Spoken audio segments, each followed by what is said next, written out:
ఖమ్మం పట్టణానికి సమీపంలో ఉన్న వెలుగుమట్లలో జరిగినటువంటి విధ్వంసం, ఆ భూదాన భూములనే చెప్పబడుతున్న భూముల్లో జరిగిన విధ్వంసం ఖమ్మం జిల్లాలో ఉన్న కమ్మకుల ఆధిపత్య క్రూర దాడిగా మేము అభివర్ణిస్తున్నాం లేదా ఆరోపిస్తున్నాం.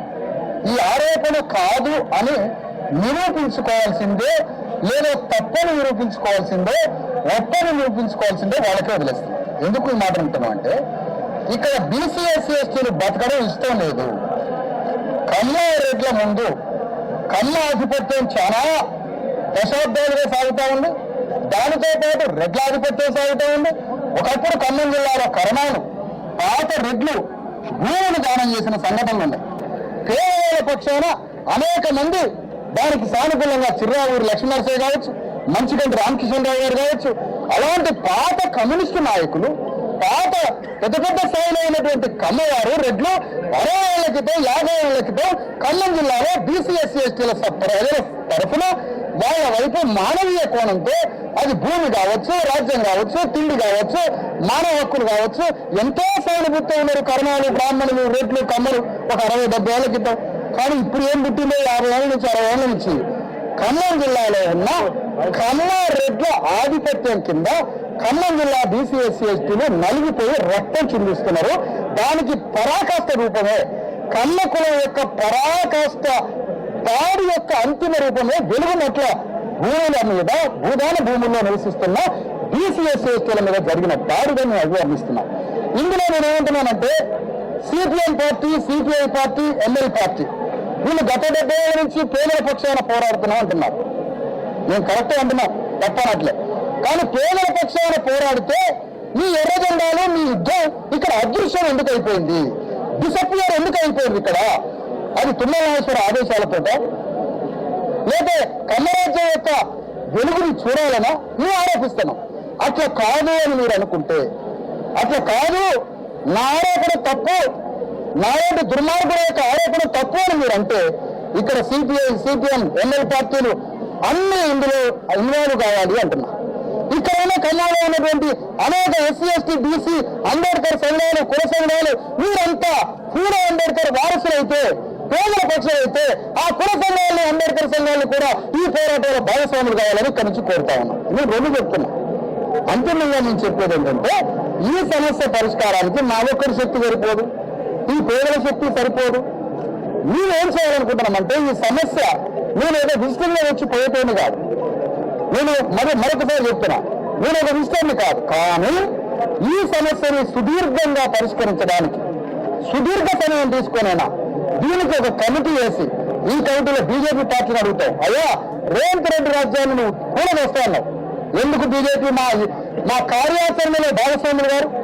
ఈ కార్యాచరణలో బీజేపీ ఒక ప్రాక్టికల్ వాల్ చేయడానికి నువ్వు రేవంత్ రెడ్డి రాజ్యాన్ని కూలగొడతామని బీజేపీ చెబుతున్నది నిజమే అయితే, ఆ కూలగొట్టే కార్యక్రమంలో వెలుగుమట్ల వీళ్ళ ఇళ్ళని, వీళ్ళ భూములను ఒప్పజెప్పడమే రేవంత్ రెడ్డి రాజ్యాన్ని కూలగొట్టడంతో సమానమని ఈ రోజు చెప్తున్నాం.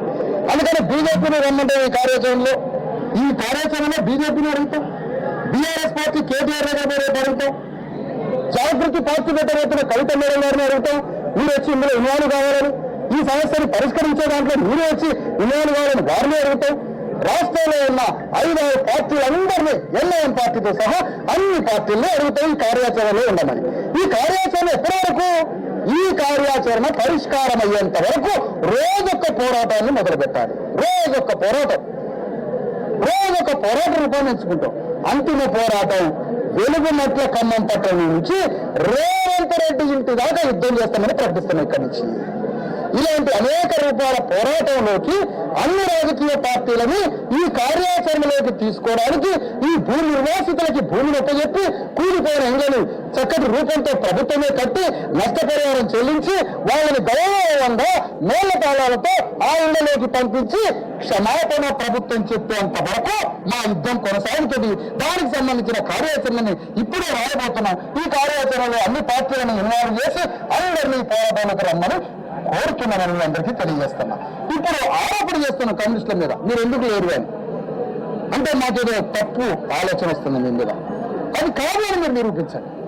లేదు మాకు తుమ్మరాజు కమ్మరాజ్యం మాకు అలాంటి లేదు, శ్రీనివాసరెడ్డి అలాంటి ఆదేశాలు లేవు, మేమంతా పేదల పక్షమేనంటే మీరు మా ఎమ్మటారు.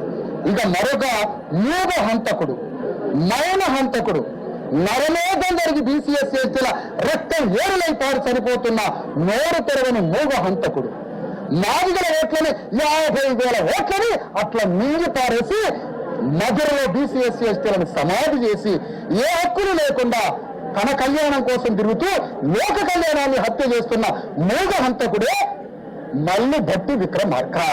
అతను మా వర్గాల పక్షాన్ని ఎందుకు రావడం లేదు? ఏమిటి నీ మూగ, అదేంటి ఏమంటారు దాన్ని, మూగనేది ఏంటో నీ మూగనం. ఎక్కడ నోరు వేసి మాట్లాడుతూ ఎక్కడ వివాదాలు ఇరుక్కుంటావు? సైలెంట్ గా ఉప ముఖ్యమంత్రి పదవితో ఇంకో దశాబ్దం జీవిస్తే. అందుకని ఆ మూగ హంతకుని అంటారు. ఎస్, తుమ్మరాజు తన కమ్మరాజ్యం కోసం పోరాడుతున్న ఆయన ధర్మం అది. ఎస్, శ్రీనివాసరెడ్డి తన రెడ్డి రాజ్యం కోసం పోరాడుతున్న పాప ఆయన ధర్మం. మళ్ళీ భట్టి విక్రమార్క ధర్మం ఏంటో? మరి ఆయన ధర్మం ఏంటి? ఈయన ధర్మం కూడా ఆయన ధర్మమేనా? ఈయన స్వధర్మం ఏంటి? భట్టి విక్రమార్క స్వధర్మం ఏంటి? ఎందుకు డిసప్పాయింట్ అయిపోతాడు కలిసి?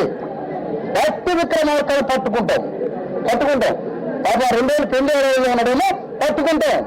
వాళ్ళ అన్నను పట్టుకున్నాం మొన్న వచ్చిన శిబిరానికి. తన ఏంటో చెప్పిపోయిండు, తమ్ముని కూడా తీసుకొస్తాడు. తమ్ముని పట్టుకుంటాడు. తమ్ముడే నిలబడు, గుండెల్లో నిలబడు.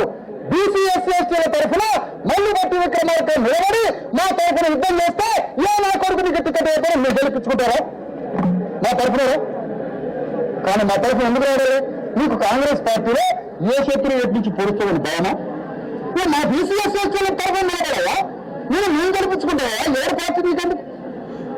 అందుకే ఈ సందర్భంగా చాలా వివేకంతో, మానవీయ కోణంతో, ఈ ప్రజల తరఫున విజ్ఞతతో బీసీఎస్సీ ఎస్టీలకు సంబంధించిన అనగానే శ్రామిక వర్గం తరఫున మీరు రండి అని కమ్యూనిస్టులని, అన్ని కమ్యూనిస్టు పార్టీలని, బీజేపీని, బీఆర్ఎస్ ని, కాంగ్రెస్ పార్టీలో ఉన్నటువంటి మానవతావాదుల్ని, బీసీఎస్సీ ఎస్టీ సంఘాలని, అంబేద్కర్ సంఘాలని అందరూ రండి, నా నాయకత్వం ఇంకో నాయకత్వం అందరూ కలిసే పోరాటం చేసి వాళ్ళని వాళ్ళ ఇళ్లలోకి పంపించేంత వరకు మనం యుద్ధం చేద్దామని మీ ద్వారా వాళ్ళందరినీ విజ్ఞప్తి చేస్తాం. ఆత్మగౌరవ గృహం అది, ఆత్మగౌరవ గృహం వాళ్ళు కట్టుకున్నది. ఆత్మగౌరవాన్ని ఇల్లు కూడా కొట్టి ఏదో సామాన్ చెప్పినట్టే ఉంది. వాళ్ళ ఊర్లో నీకు ఇందిరమ్మాయిలు ఇస్తా, వాళ్ళ ఊర్లో ఇందిరమ్మ ఇచ్చేది, వాళ్ళకి ఇందిరమ్మాయిలు ఇస్తాం. మేమే తలా 150 ఇచ్చి వాళ్ళకి ఇందిరమ్మాయిలు ఇస్తాం. తుమ్మలరాజురావుకి ఇంకోటికి మేమే కట్టిస్తాం. ఇందిరమ్మ అట ఇందిరమ్మ, మళ్ళీ అమ్మ బానిసత్వం ఇక్కడ. ఇందిరమ్మ ఆనికి తెచ్చిచ్చింది. మేమందరం తాగి ట్యాక్సులు కడితే, మేమందరం ఉప్పు కూర కొంటే ఆ ట్యాక్స్ డబ్బులతో మాకు ఇచ్చిన డబ్బులు ఇందిరమ్మ ఇల్లా? అమ్మ ఇందిరా ఏంటి అంటే అమ్మ ఏంటి? ఎక్కడ కట్టిస్తామని కూడా చెప్పలేదు అండి. కట్టిస్తారట అసలు ఎక్కడ కట్టిస్తారో అవుతుంది మాట కూడా చెప్పట్లేదు. అదే ఒక బోనస్ మాట. ఆ మాటతో జనాలతో పిచ్చోడే ఉడతారు. మనం నేను పెట్టాలి నాయకులు. అయితే నాయకుల మీద కుసుకోవాలి. ఇవన్నీ జరుగుతాయి. మాట్లాడితే పేరార్టిస్ట్ అంటాం. ఉన్నారంట వాళ్ళ పేరు వచ్చింటే వాళ్ళ ఐటమ్ సాంగ్ వాళ్ళ ఐటమ్ సాంగ్ అంటారమ్మా. ఓకే, వాళ్ళ ఐటమ్ సాంగ్లు మా పేరు ఆర్టిస్టులు కాదు. మేము ఉద్యమకారులం,